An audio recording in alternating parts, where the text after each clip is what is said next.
Happy New Year! Happy New Year! Happy New Year, everybody! Happy New Year! Come on, I just wanted to say it now in case I can't get through on the actual night. Do you know what? I'm going to sit as well.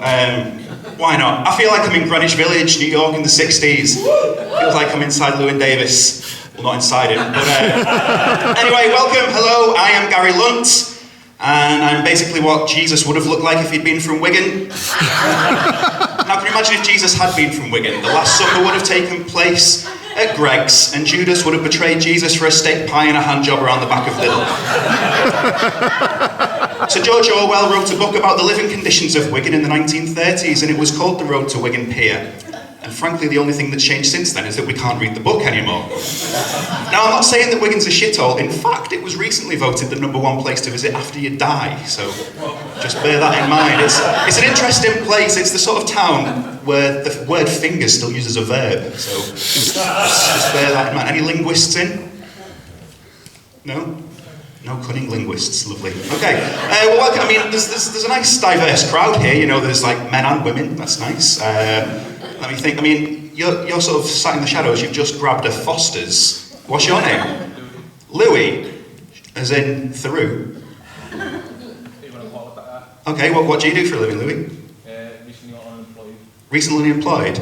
Oh, don't worry about it. I mean, I was a student like a while ago, and it was great. I studied film, and I went to university for 3 years, and then I moved on to the next stage of my career. And the thing about signing on is, as you know, that you have to go to the job centre, otherwise where else are you going to get your money from? Now, I'm a vegetarian as well. I heard some... So Mandy, are you a veggie or are you a vegan? I was only half paying attention at the beginning.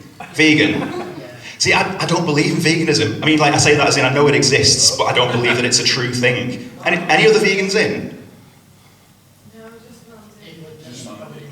Right, okay. So I turned vegetarian 6 years ago now, and I turned vegetarian not because, you know, I love animals, it's because I fucking hate plants. And I'm a real vegetarian as well. I'm not one of those ones who says, oh, I'm a vegetarian but still eats fish. I mean, no, not at all. It's like saying, you know, Harold Shipman's a bit of a bellend, but he was spot on with my chlamydia, so fair play to him. Anyway, oh yeah, so more things. I mean, Wigan. I mean, I'm from Wigan. Is anyone familiar with Wigan? Anyone been to Wigan? Yeah. Okay, a few people. I mean, it's cool. It's nice being here because it's different. I mean, we're still in the same sort of county and everything, but it is slightly different. We've got different television to you folks. If you're familiar with Embarrassing Bodies, well, we've got a slight twist on it. It's called Regular Bodies, and basically Dr. Christian just wanders the streets to try and find someone with 2 nipples. It's series 7 at the minute. I'm still waiting for that cliffhanger. One day. I'm also, as well, actually. I mean, Louis, how old are you? 24. 24? Wait, are you really? Yeah. You just like, look, everyone look at Louis. Like, you just look like you've been building dens all day playing out. Very youthful. Well done with that. Moisturiser? No? Okay. I do. Avon. It's good. Bit cheaper than Boots as well. But anyways, can't remember what I was talking about now. Wigan stuff, wasn't it? I turned 28, so I'm like 4 years older than you. And anyone of the 28s in at all? Yeah. One person? Oh, okay, good stuff. I mean, so I turned 28, and it's interesting because I survived the 27 Club. Now, if anyone's familiar or doesn't know the 27 Club, the 27 Club is basically a club, and the only way you're a member is if you're a talented singer, a songwriter, an actor, an actress, or a novelist, something along those lines, and you do a seminal work and then died tragically at the peak of your powers, age 27. And I think to myself, I mean, yeah, they have got all this. Some of the I mean, the list of people who are members of this club, it's absolutely endless. There's so many people. Hendrix, Cobain, Winehouse.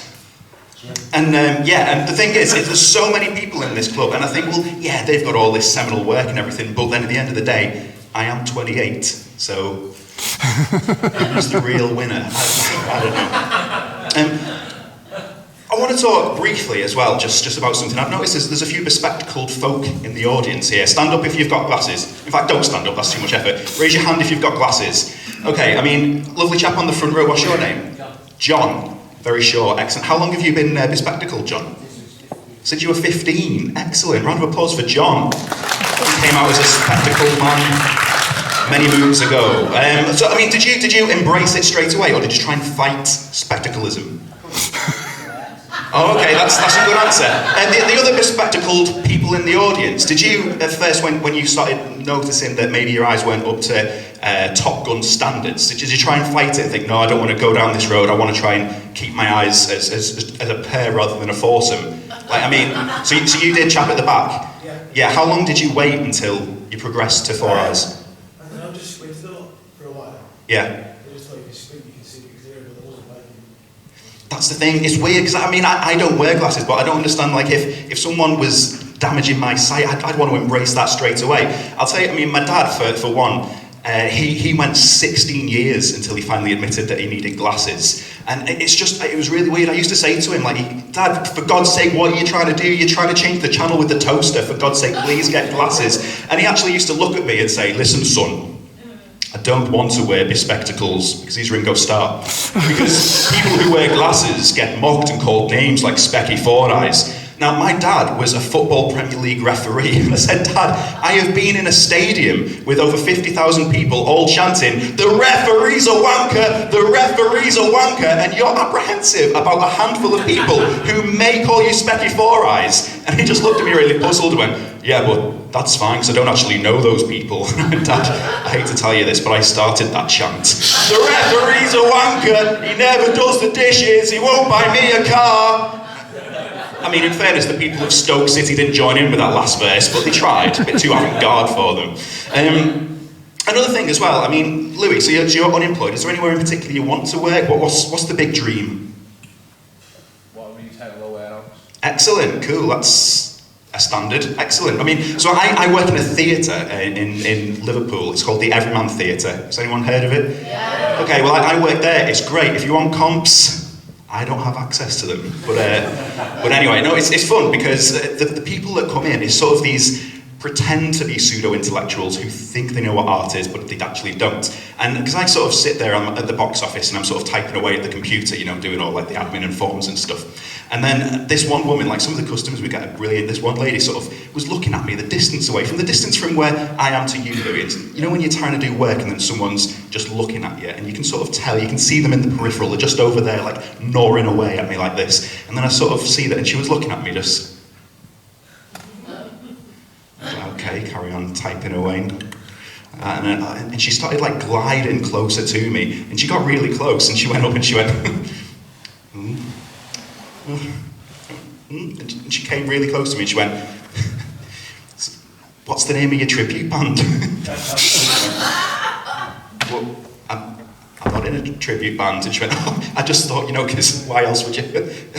And I went, no, this is just how I look every day. And then she just went, well, I like it. She just walked off without a care in the world. This is a point where I pay homage to Westlife during a key change. Hey. So anyway, I just really want to talk briefly as well. My dad got taken into hospital last week. Well, it's all right to laugh about it because it was only kidney stones. And basically, what happened to him? Oh, that was gracious. I had to go and visit him. He was in Fazakerley Hospital. Has anyone been to Fazakerley Hospital? Anyone know of it? Anyone been there at all? Yeah. Hands up if you've been or heard of it. Or so okay. So chap on the very front row. I know your name. I'm not going to pretend. There is no fourth wall. Keith. Do you find it a bit of a maze to get around Fazakerley Hospital? Crazy, yeah. It really is. For people who haven't been or don't know about it, it looks like it was once an army barracks that has now been converted into what should be a hospital, but it doesn't really look enough like one. And you go in and it's just abandoned. And I knew I had to get towards CH. I don't know why you would have thought it'd be a letter and then a number, but no, it's all the numbers in Fazakerley. So I was wandering along and I was trying to find somewhere. I was just wandering up and down sort of empty corridors and everything. I felt like I was chasing Michael Myers in Halloween 2, which is very niche, but if you're a horror film geek like me, hey.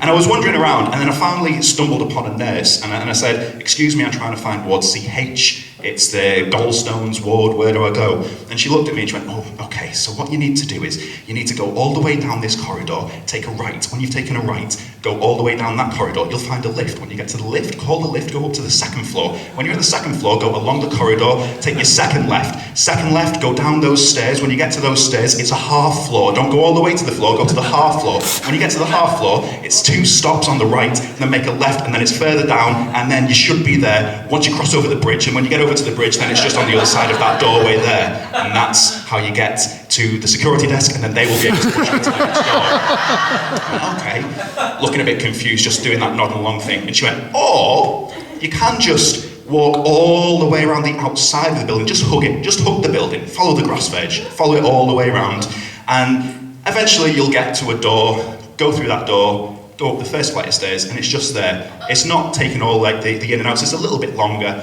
but that's probably easier. So I thought I'd go for that option. Does everyone agree with me? Would you go for that option? Yeah. Hey, so that's what I did. So I was sort of wandering around, and I was wandering around this grass verge on the outside of the hospital. You know when you're wandering around somewhere and then you suddenly realise you really shouldn't be somewhere, I've taken like a wrong turn or I've hooked the building a little bit too much. And I got there and it kind of looked like this. Like there was generators, there was things buzzing. I just turned this corner and there was stuff everywhere going like that. I was like, oh, I shouldn't be here. And then just as I looked above me, like at the side of the wall that I'd been hugging, there was this ground floor window that was just there. And this woman was approaching the window that was open. And she was about mid-80s, kind of Grandma Death from Donnie Darko, if anyone's seen that. And she sort of like hoved up to the window, like again, and she just started tapping on the window. And then it slowly opened. And she went, "No, lovey, don't go that way. Don't go that way." Oh, Jesus, I don't want to make eye contact. I tried to do a bit of a T-Rex thing. If I stay still and she might not see me. She's going, don't.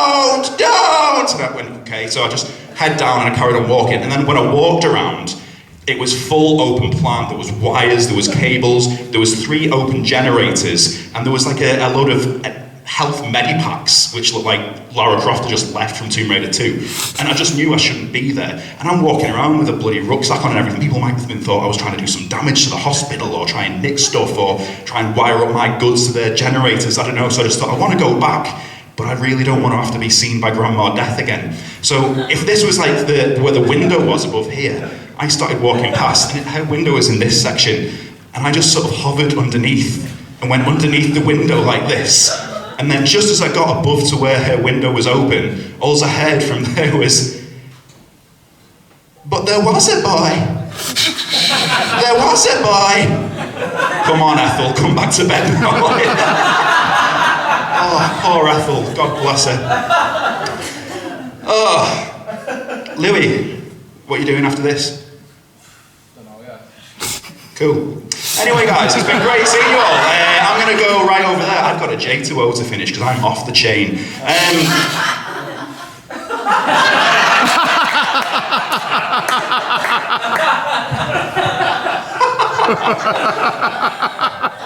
Merry Christmas, everyone. I've been Gary. Bye-bye.